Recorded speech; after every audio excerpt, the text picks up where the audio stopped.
তুমি নারীর ভালোবাসা দেখেছো, তুমি সেই নারীর যত্ন দেখেছো, তোমার কাছে বাচ্চাদের মতো পাগলামো করতে দেখেছো, অসহায় অবস্থায় তোমাকে জড়িয়ে ধরে কাঁদতে দেখেছো, পিরিয়ডের মারাত্মক যন্ত্রণায় তুমি যে নারীকে হাসতে দেখেছো, তোমার হাজারবার দূরে ঠেলে দেওয়ার পরও তুমি সেই নারীকে আবার তোমার কাছে আসতে দেখেছো। এই সব কিছুর পরেও তুমি তার জেদ ও কঠোর অভিমানটা দেখোনি। নারীর অভিমান বড্ড ভয়ঙ্কর।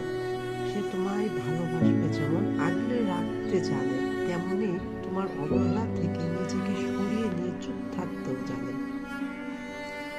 কি ভাবছো সে ভালোবাসে বলে সবসময় থেকে যাবে? কখনোই না। অভিমান তারও হয়, রাগ তারও আছে।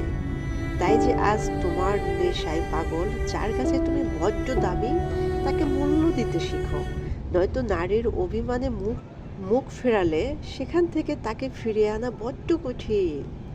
যে তোমায় ভালোবাসে, কাছে টানে, অভিমানে সে মুখ ফেরাতেও জানে। সময় থাকতে মানুষটিকে কদর দিও, নয়তো কে জানে আজ যে তোমার নেশায় পাগল, কাল সে একা বাঁচাও শিখে যেতে পারে। তাই সময় থাকতে সম্পর্ককে যত্ন নিতে শেখো।